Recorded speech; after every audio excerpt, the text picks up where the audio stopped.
242 લોકો તો પ્લેનમાં સવાર હતા, એટલે મોતનો આંકડો જે 250 છે, લોકો કન્ફ્યુઝ થઈ રહ્યા છે કે 242 લોકો સવાર હતા તો 250 થી વધુ લોકોના મોત કઈ રીતે થયા. તો એ પણ જણાવી દઈએ કે બીજે મેડિકલની જે મેસ હતી, કેન્ટીન જે હતી, ત્યાં આગળ જઈને આ પ્લેન ટકરાયું હતું. આસપાસના વિસ્તારમાં પણ પ્લેનના કેટલાક કટકા ટુકડા જઈને પડ્યા હતા, તો તેને લઈને પણ લોકોના મૃત્યુના સમાચાર આવ્યા હતા અને તેને લઈને પણ સારવારની શરૂઆત કરવામાં આવી હતી. પરંતુ હાલમાં નાગરિક ઉડ્ડયન મંત્રી ઘટના સ્થળે પહોંચ્યા છે, તપાસ કરી રહ્યા છે, ઘટના સ્થળનું નિરીક્ષણ કરી રહ્યા છે. રેસ્ક્યુ જે કામગીરી ચાલી રહી છે તે પૂર્ણ રીતે ચાલી રહી છે કે કેમ એ જોવામાં આવી રહ્યું છે. બળવંતસિંહ રાજપૂત અને જગદીશ પંચાલ પણ તેમની સાથે જોવા મળી રહ્યા છે. તો નાગરિક ઉડ્ડયન મંત્રી ઘટના સ્થળે પહોંચ્યા છે અને તેમના દ્વારા તમામ જે પરિસ્થિતિનો તાગ મેળવવામાં આવી રહ્યો છે, ઝીણવટભરી તપાસ કરવામાં આવી રહી છે, આખી પરિસ્થિતિનું નિરીક્ષણ કરવામાં આવી રહ્યું છે અને એક તરફ એ પરિવારજનોનો આક્રંદ પણ જોવા મળી રહ્યો છે. આ એ તસવીર કે જ્યાં વ્યક્તિ બચીને બહાર આવ્યો છે, તેને નાની મોટી ઈજાઓ પહોંચી છે, ચાલવામાં થોડી ઘણી તકલીફ થઈ રહી છે, પરંતુ એ પ્લેનમાં સવાર હતો કે પછી ત્યારબાદ પ્લેનની બહાર, તેને લઈને સવાલ છે. હવે CR પાટીલ દ્વારા નિવેદન જારી કરવામાં આવ્યું છે, તેમના દ્વારા દુઃખ વ્યક્ત કરવામાં આવ્યું છે. આ સાથે વિજય રૂપાણી જે પૂર્વ CM તેઓ પણ સવાર હતા આ પ્લેનમાં અને શિકાર બન્યા છે તે પ્રકારની વાત CR પાટીલ દ્વારા કરવામાં આવી છે.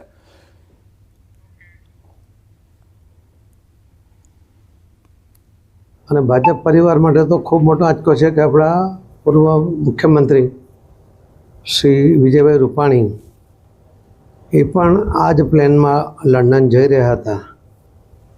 એ પણ આમાં અમને ક્ષતિ થઈ છે. ગુજરાત આને ક્યારેય ન ભૂલી શકે. ભગવાન આવો કેર કોઈ પણ ન કરે એવી પણ પ્રાર્થના કરું છું. તો આ સત્તાવાર પુષ્ટિ કે જેને લઈને એક જાણકારી મળી કે વિજયભાઈ રૂપાણી કે જેઓ પ્લેનમાં સવાર હતા તેઓને પણ ક્ષતિ થઈ છે. ખુદ પાટીલે કહ્યું છે કે ખૂબ જ દુર્ઘટનાપૂર્ણ ઘટના છે. અન્ય લોકોના જે રીતે મૃત્યુ થયા છે સમગ્ર દેશ માટે, રાજ્ય માટે, કારણ કે ફોરેન ટુરિસ્ટ પણ કેટલાક હતા, વિદેશના પણ નાગરિકો કેટલાક હતા કે જે પણ આ પ્લેનમાં સવાર હતા અને તેઓ પણ હાલમાં જે જાણકારી મળી રહી છે કે તેઓના પણ મૃત્યુ થઈ ચૂક્યા છે. તમામ ફોરેનર્સ જે પણ હતા, જેના કેટલાક બ્રિટન પાસપોર્ટ હોલ્ડર્સ હતા, કેટલાક કેનેડાના પાસપોર્ટ હોલ્ડર્સ હતા, તેઓના પણ મૃત્યુ થયા છે. આ તમામની વચ્ચે ન્યૂઝ 18 ગુજરાતીના 8 થી 10 અલગ અલગ રિપોર્ટર્સ જે ટીમ છે તે અલગ અલગ જગ્યામાં ડિપ્લોય કરેલી છે, જેથી સાચી માહિતી મળી શકે. કારણ કે આ પહેલાં પણ વોટ્સએપ યુનિવર્સિટીની આપણી પરિસ્થિતિ જોઈ છે કે જેનાથી ખોટી માહિતી મળતી હોય છે, સોશિયલ મીડિયાથી પણ ખોટા સમાચાર વહેતા થતા હોય છે. પરંતુ અત્યારના જો ચમત્કારની જે વાત કરવામાં આવી રહી છે, એ ચમત્કારની વાત જે છે તે એક વ્યક્તિ બચી ગયા છે.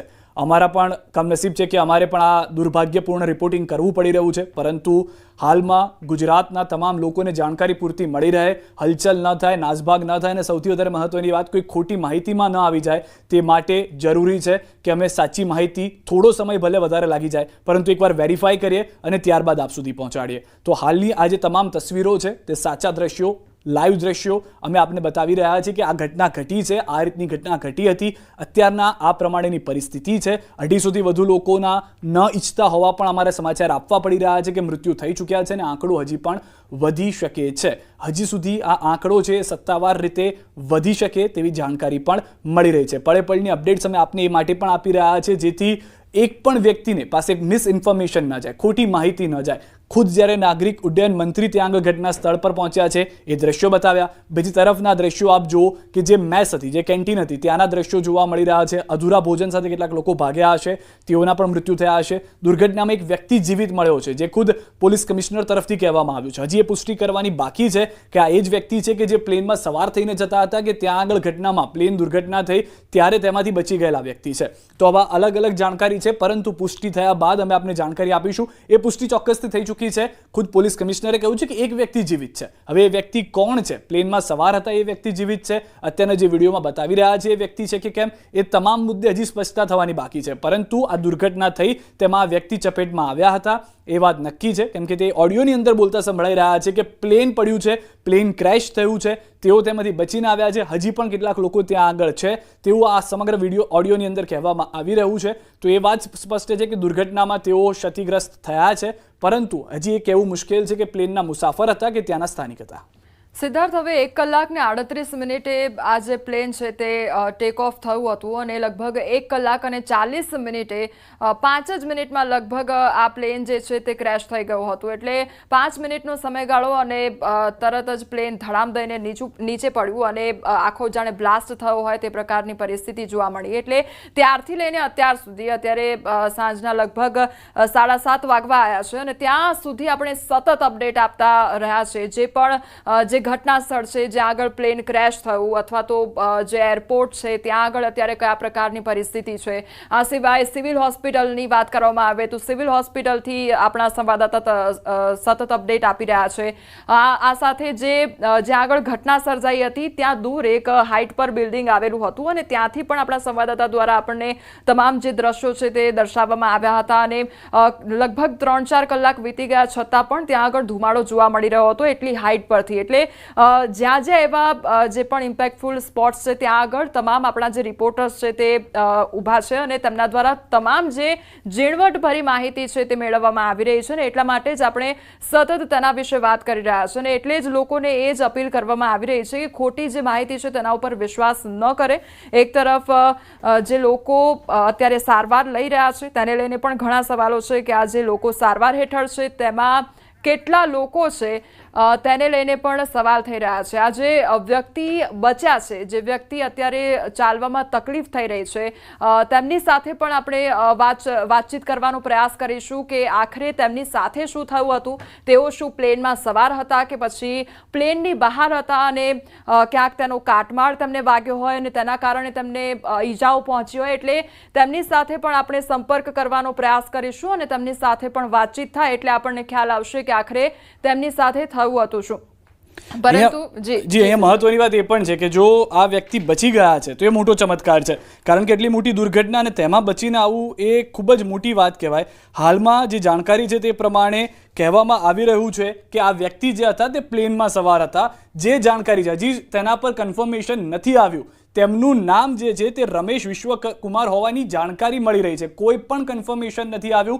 જે રીતે આપે કીધું કે કદાચ તે વ્યક્તિ સાથે આપણે વાત કરીએ, તેમના તરફથી કંઈક વાત જણાવવામાં આવે ને પછી આપણને ખબર પડે તો બની શકે કે આપણને સંપૂર્ણ માહિતી મળે. પરંતુ આ સર્વાઈવલ છે એટલે કે બચેલા વ્યક્તિ છે કે જે આ પ્લેનમાં જ હતા અથવા તો પ્લેનની આ દુર્ઘટનામાં તેઓ હતા અને તેઓ બચ્યા છે.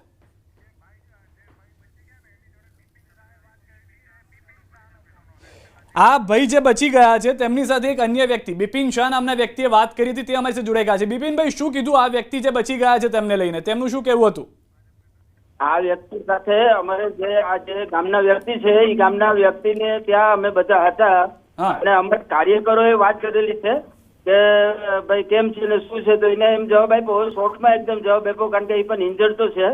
એને જવાબ એમ આપ્યો કે જયારે પ્લેન ક્રેશ થયું ત્યારે હું કૂદી પડ્યો એમાંથી અને હું ઉપરવાળાની દેહથી સર્વાઈવ થઈ ગયેલો છે અને હમણાં હું હોસ્પિટલે જઈ રહ્યો છું. એટલે આ ભાઈ પ્લેનમાં હતા ઇન શોર્ટ? હા, પ્લેનમાં હતો. હા. અને લંડન જવા માટે જવાનું એની ટિકિટ નંબર કે એની વિશે કોઈ જાણકારી છે? નામ શું છે આ ભાઈનું? એ ભાઈનું નામ હું તમને મારી પાસે અત્યારે તો નથી, પણ હું તમને થોડી વારમાં આપી શકીશ. એ ભાઈનું નામ હું તમને કહું છું, જો કન્ફર્મ હોય તો મને જણાવશો કે તમે જેમ ત્યાં ગયા તો તે ભાઈનું નામ જે કહેવામાં આવ્યું છે એ રમેશભાઈ વિશ્વકુમાર કહેવામાં આવ્યું છે આપને? હા હા, બરાબર છે. રમેશભાઈ નામ છે એમનું? શ્યોર? હા હા હા હા. ઓકે. વિશ્વાસ કુમાર નામ છે. વિશ્વાસ કુમાર. વિશ્વાસ કુમાર નામ છે? હા. રમેશ વિશ્વાસ કુમાર. એટલે એ રમેશ જ હોઈ શકે, પણ વિશ્વાસ કુમાર પાકું છે, એની સાથે જ વાત થયેલી છે. ઠીક છે. એટલે આ જે વ્યક્તિ છે પ્લેનમાં સવાર હતા ને એમણે શું કહ્યું તમને, તમારી જયારે વાતચીત થઈ પરિવારજન સાથે ત્યારે? મારી જોડે વાત નથી થઈ, અમારા કાર્યકરો સાથે વાત થઈ હતી અને હું ત્યાં આ જે જગ્યાએ એનું ઘર છે એ જગ્યાની આસપાસ જ અમે બધા હતા. ત્યારે એને વાત થયેલી છે કે હું સર્વાઈવ થઈ ગયેલો છે, પ્લેન ક્રેશ થયું એટલે હું એમાંથી જમ્પ મારી ગયો અને હું સર્વાઈવ થઈ ગયો, પણ હું સિરિયસલી ઇન્જર્ડ છે એટલે અત્યારે મને હોસ્પિટલાઇઝ કરે છે. આવી વાત એમને કોણે કરી હતી? આવી વાત એમને કોણે કરી હતી? અમારા કાર્યકરોને સાથે એના કોઈ ઓળખીતા હતા એટલે એને ફોન કર્યો હતો ને આવી વાત થયેલી હતી. જી બિપિનભાઈ, એટલે એમના જે પરિવારજનો છે તેમની સાથે કોઈ આપની વાતચીત થઈ છે ખરી? એના પરિવારજનો તો એ લોકો ટોટલી તો એના ફેમિલીને 4 જણા હતા, એટલે એના એકદમ ક્લોઝ પરિવારના લોકો તો કોઈ હતા નહીં, પણ એના પરિવારના બીજા લોકો સાથે અમારે વાત થઈ હતી એટલે એ લોકો તો એકદમ સંવેદનશીલ છે અત્યારે, એટલે બીજી કોઈ વધારે વાત નથી થઈ, પણ અમે એને સંવેદના આપીને નીકળી ગયા હતા. જી બિપિનભાઈ, આપે પછી પ્રયાસ કર્યો છે આ વ્યક્તિ સાથે વાતચીત કરવાનો? આપના કાર્યકરો સાથે તો વાતચીત થઈ, શું આપની કોઈ વાતચીત થઈ છે પછી અથવા તો પ્રયાસ કર્યો હોય?